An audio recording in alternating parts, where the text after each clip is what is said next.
Smart Education Academy, a distant learning platform. Essay generally has 5 parts. Number 1 is thesis statement.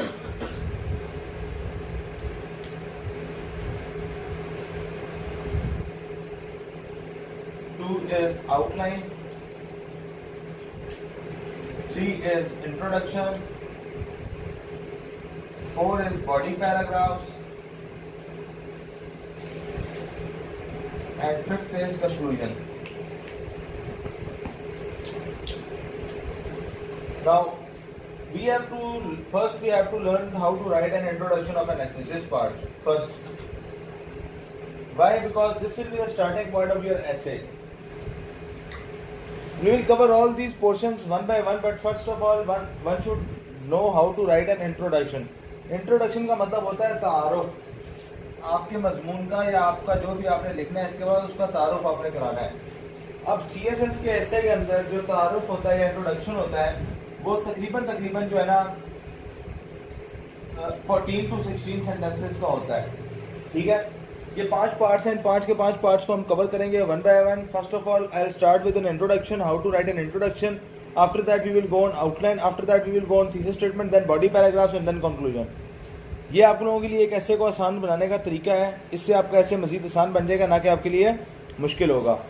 और मुझे उम्मीद है कि जब हम इस 5 लेक्चर्स को पूरा करेंगे तो आपके पास एक यूजफुल इन्फॉर्मेशन होगी, बल्कि आप खुद एक इंट्रोडक्शन लिख भी सकेंगे. तो सबसे पहले हम इंट्रोडक्शन वाली साइड पे आते हैं. देखें जी, सबसे पहले आपको समझना है इंट्रोडक्शन है क्या. एसे का मतलब होता है अटेम्प्ट. अटेम्प्ट किसकी? आपकी. आपके जहन के अंदर जो नॉलेज है उसको आपने यूज करना है और आपने एक अच्छा सा एसे यानी कि अटेम्प्ट करनी है कोई टॉपिक को. ठीक है, अब इसके अंदर 2 किस्म के पैराग्राफ्स होते हैं जी. एक पैराग्राफ होता है यूजुअल पैराग्राफ, एक होता है अनयूजुअल पैराग्राफ. ऐसे का स्ट्रक्चर जी कुछ इस किस्म का होता है कि आप पहले इंट्रोडक्शन इस तरह टॉप से लेकर आते हो सेंटर में. यहां तक आपका इंट्रोडक्शन है, ये जनरल स्टेटमेंट से स्टार्ट होता है. जनरल स्टेटमेंट से, और यहां पर आपके बॉडी पैराग्राफ्स आते हैं जितने भी हैं 1 2 3, और फिर आपका कंक्लूजन होता है. अच्छा, इंट्रोडक्शन और कंक्लूजन जो है, इंट्रो कंक्लूजन, ये जो है ना आपके दोनों अनयूजुअल पैराग्राफ्स हैं. ठीक है, ये दोनों क्या है? अनयूजुअल पैराग्राफ है. अनयूजुअल पैराग्राफ का मतलब है कि आपने इसमें 14 to 16 सेंटेंसेस लिखने हैं स्टार्टिंग में. 14 to 16 क्या लिखने हैं? सेंटेंसेस लिखने हैं आपने. इन 14 to 16 सेंटेंसेस को आपने अपने पूरे एसे का जो निचोड़ है वो बनाना है बेसिकली. कि आप कैसे स्टार्ट करेंगे, कैसे नीचे लेकर आएंगे. हम एक इंट्रोडक्शन लिखेंगे भी सही यहाँ पर. ठीक है, उस इंट्रोडक्शन से आपको काफ़ी सारा आइडिया होगा कि कैसे हम जो है इंट्रोडक्शन को कंप्लीट कर सकते हैं या नहीं कर सकते. सही है. टॉपिक हम कोई छोटा सा रखेंगे ताकि हमें जो है वो उसमें लिखने में ज़्यादा प्रॉब्लम ना हो, और हम जो है अपने ऐसे का इंट्रोडक्शन एक अच्छा सा लिख सकें.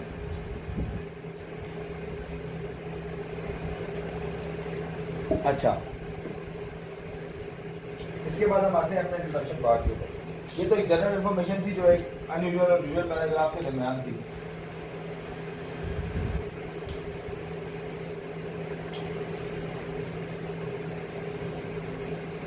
फॉर एग्जाम्पल, आप ऐसे लिखना चाहते हैं rise of extremism in Pakistan.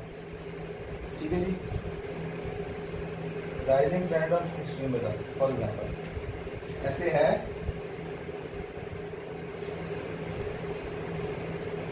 Rising trend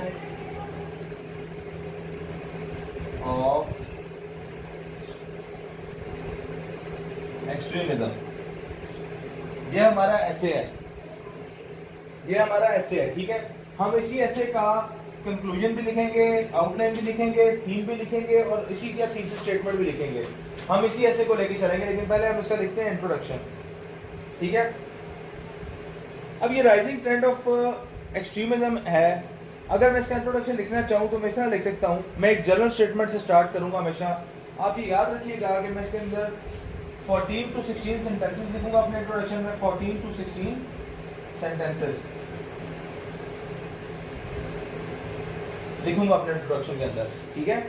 और मैं अपने इंट्रोडक्शन को ऐसे स्टार्ट करूंगा कि आपको जो पूरा ऐसे है वो उसके अंदर नजर, उसकी झलक नजर आएगी, ठीक है। फॉर एग्जांपल मैं एक जनरल स्टेटमेंट लिखता हूं इसके अंदर कि the dawn of the 21st century formally marks the beginning of post modern world, ठीक है जी। The dawn of 21st century formally mark the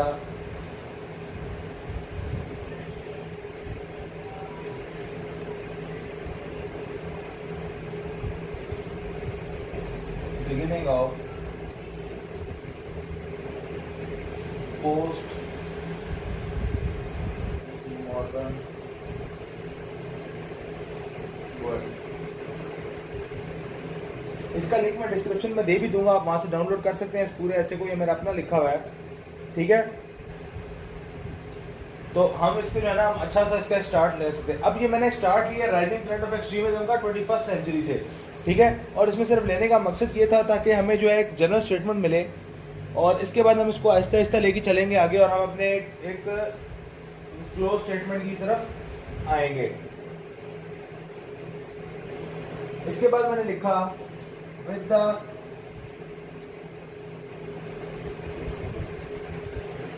spread of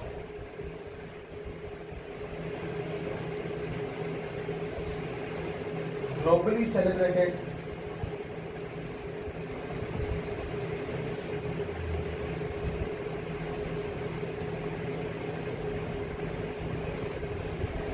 phenomena, globalization,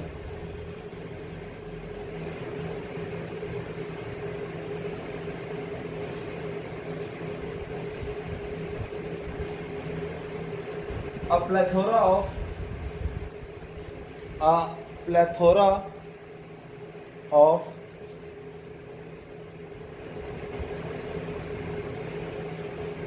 challenges was gaining foot।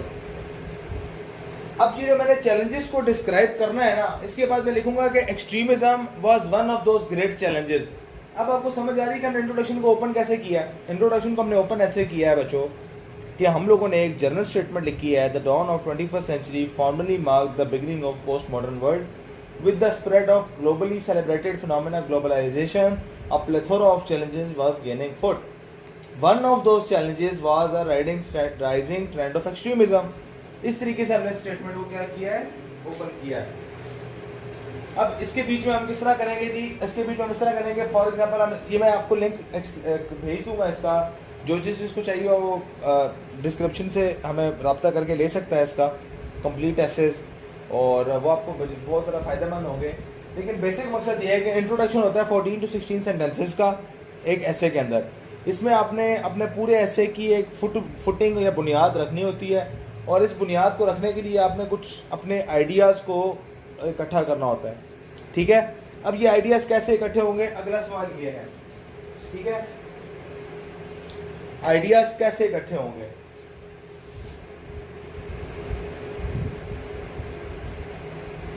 Ideas आप ऐसे इकट्ठे कर सकते हो यार। एक चीज होती है, उसे कहते हैं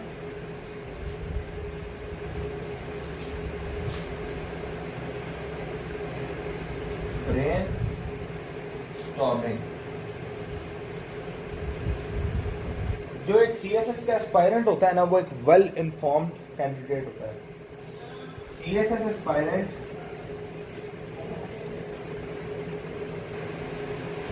is a well informed student, ठीक है। नॉलेज की इंशाल्लाह आपके पास कमी नहीं होगी, लेकिन बात यह है कि आपने अपने नॉलेज को अपने टॉपिक के हवाले से इस तरह ऑर्गेनाइज करना है कि आपका जो नॉलेज है वो आपके यूज़फुल काम आ जाए। ठीक है, कैसे काम आएगा वो आपको यूज़फुली, कि आप उस सारे आइडियाज़ को जो भी टॉपिक से रिलेटेड हैं उनको आप जगह इकट्ठे करोगे। कंबाइन ऑल योर आइडियाज़, लिखें आप उनको लिखें, वैसे ही लिखें सारे। ठीक है, right all ideas on a rough work portion. ठीक है, रफ वर्क पोर्शन के अंदर आपने तमाम आइडियाज अपने लिखने हैं।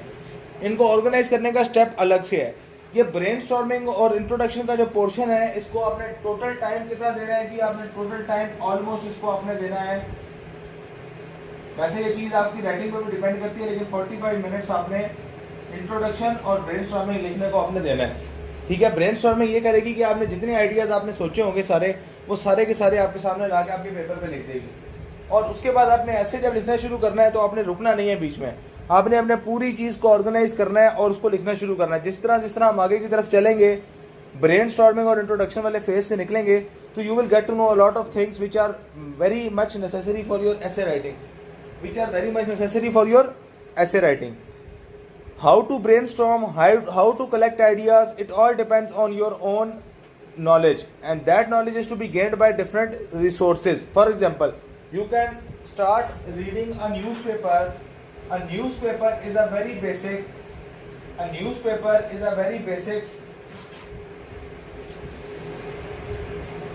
source of information. ठीक है जी, यहां से आपका काम क्या होगा, स्टार्ट होगा। यहाँ से आपका काम स्टार्ट होगा, यहाँ से आप नॉलेज बिल्ड करना शुरू करोगे अपना डिफरेंट टॉपिक्स के ऊपर, और आहिस्ता आहिस्ता आप ऊपर जाओगे। अब ये प्रैक्टिस कोई एक दिन में नहीं हो सकती, this is not a one day practice. You have to work hard constantly and daily on your own routine, and you have to bring self improvement in your own ideas and in your own writing. That is how you will be able to write a good introduction of an essay.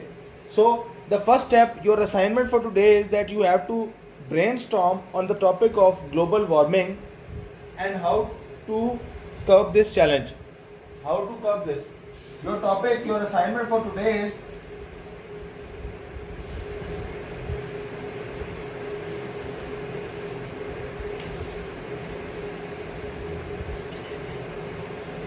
global warming, how to control it.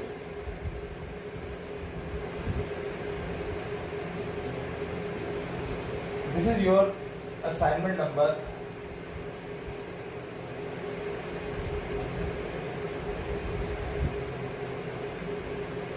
1. ठीक है, इस पे आपने क्या करना है, इस पे आपने ब्रेनस्टॉर्मिंग करनी है और अपने अपने आइडियाज को पहले रफली लिखना है। उसके बाद आपने ऑर्गेनाइज करना है जो आपका सबसे इंपॉर्टेंट आइडिया उससे लेकर अपने सबसे लेस इंपॉर्टेंट आइडिया की तरफ।